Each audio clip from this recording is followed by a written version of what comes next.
Welcome to Shadow Fable. Don't forget to subscribe.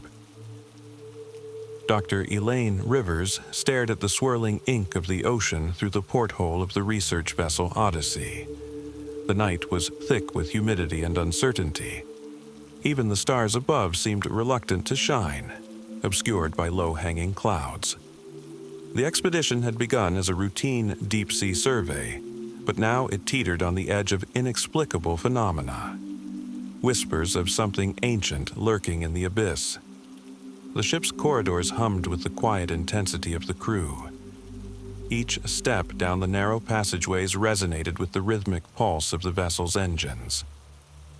Elaine's mind, usually sharp with scientific logic, now danced with the disquieting pull of half-formed thoughts. Her colleagues exchanged furtive glances and hushed words about the anomalous sonar readings and unsettling images caught by the submersible's camera. Rumors had swirled even before departure. An obscure cult had once prophesied a call from the deep, linking a series of unsolved maritime disappearances with eerie signals emanating from the trench. At the center of this unfolding mystery was Dr. Elaine Rivers, a woman whose professional brilliance was matched only by her hidden scars. Her past was a labyrinth of secrets, a childhood marked by neglect, and an early encounter with a bizarre psychological disorder that blurred the line between reality and nightmare. Now, as she prepared to dive into the inky depths, Elaine carried the weight of both scientific ambition and a personal compulsion to confront her inner demons. The dive commenced under a canopy of turbulent skies. The submersible, a sleek metal capsule engineered for extreme depths, descended into darkness. Inside, Elaine and her team, including the stoic navigator Malik and the enigmatic technician Inez, were bathed in the low glow of instrument panels and the pale luminescence of the deep. With every meter that passed, the pressure of the unknown pressed in, both physically and psychologically. As they neared the trench, the submersible's cameras began to capture startling images.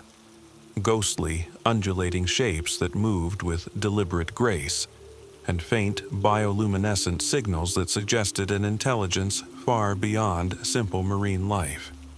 Malik's voice crackled over the comm system, tinged with awe and apprehension. "Something's down there, something watching us." Elaine's heart pounded in time with the rhythmic beeps of the sensors. The images on the monitor were disturbingly beautiful, a surreal interplay of light and shadow, reminiscent of ancient cave paintings. Yet, beneath the beauty lay an aura of menace.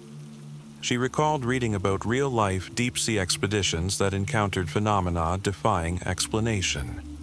Cases that had been dismissed as hallucinations or the result of isolation. But this was different. The data was too clear, too deliberate. In the sterile darkness of the submersible, Elaine's thoughts turned to the cult's lore. A forgotten sect that had vanished after cryptically predicting that the sea would reclaim its secrets. The cult's writings, replete with esoteric symbolism and references to the call of the deep, had long been dismissed as superstition. Yet now, as Elaine's eyes traced the shifting shadows on the submersible's screen, she couldn't help but wonder if there was a kernel of truth hidden in those ancient texts. The submersible glided past towering rock formations and into a cavernous expanse within the trench. There, the team observed a massive, undulating wall of bioluminescence, a pulsating mosaic of light that seemed to communicate in a language of color and rhythm. For a moment, time stretched. The silence inside the craft was palpable, broken only by the low hum of machinery and the collective, unspoken dread of the crew. It was then that Elaine first heard it. A subtle murmur, almost imperceptible, that seeped through the static of the comm channel. The sound was not a mechanical glitch, but something far more organic, as if the very water was trying to speak. Her pulse quickened. The sound was reminiscent of the whispers that haunted her dreams, fragments of voices that seemed to call her name. Was it the ocean, or was it a manifestation of her own haunted memories? The experience unsettled her to the core, dredging up memories of a particularly dark period in her life when her mind had betrayed her in moments of loneliness and despair. Now, the deep ocean had become an echo chamber for those internal voices, voices that questioned her sanity and her purpose. Malik's voice, steady yet tinged with concern, broke through her reverie. "Dr. Rivers, are you with us?" Elaine's response was a quiet affirmation, but inside, a storm was raging. The crew pressed onward, navigating through narrow crevasses that hinted at the ocean's hidden history. The atmosphere was suffused with a raw, elemental power, as if the very pressure of the water was a living force intent on crushing them. In that claustrophobic tunnel of rock and water, every creak and groan of the submersible amplified their vulnerability. The further they descended, the more the environment seemed to warp around them. The light from the instruments danced erratically, and even the familiar hum of the machinery took on an ominous tone. Inez, who rarely spoke, stared intently at the readouts, her eyes wide with a mixture of terror and fascination. "It's almost as if the trench is alive," she whispered, her voice barely audible over the din. Then came the twist. A sudden, inexplicable surge in the submersible's power system that plunged them into darkness. The emergency lights flickered on, casting jittery shadows that contorted into monstrous shapes. In that disorienting moment, Elaine's mind raced through a cascade of possibilities. Had they triggered a latent mechanism in the trench? A trap set by nature or by unseen human hands? The possibility of sabotage, or even an act of deliberate provocation by those who believed in the cult's ominous prophecies, crept into her thoughts. In the stuttering light, she noticed something even more disturbing. A series of markings on the wall of the cavern, etched deep into the rock. They were not natural formations, but deliberate carvings, symbols that bore an uncanny resemblance to the cryptic iconography found in the cult's forbidden texts. Elaine's breath caught. Here was tangible evidence that human hands had been here long before any scientific expedition. A dark reminder that the trench was a crossroads of forgotten rituals and unsolved crimes. The submersible's systems rebooted after a tense minute, and the lights stabilized, revealing the carvings in stark detail. Malik's eyes widened as he deciphered the markings. "This isn't just nature, Elaine. This is man-made." The weight of his words settled like a stone in her stomach. The implications were staggering. Someone, or some group, had been here, orchestrating events from the depths of human history to the present day. As the submersible continued deeper into the cavern, the atmosphere thickened with a sense of predestination. Each moment was a delicate balance between rational investigation and the lure of the inexplicable. Elaine's inner dialogue churned with conflicting thoughts. A scientist driven by empirical data versus a woman haunted by the spectral echoes of her past. The pressure was not just physical. It was the burden of unraveling a mystery that might redefine everything she thought she knew about the world. The turning point came unexpectedly. The submersible rounded a bend in the cavern and came upon an enormous submerged structure. It was unlike any natural formation. A decaying edifice of stone, its architecture reminiscent of ancient temples, but with an unsettling modern twist.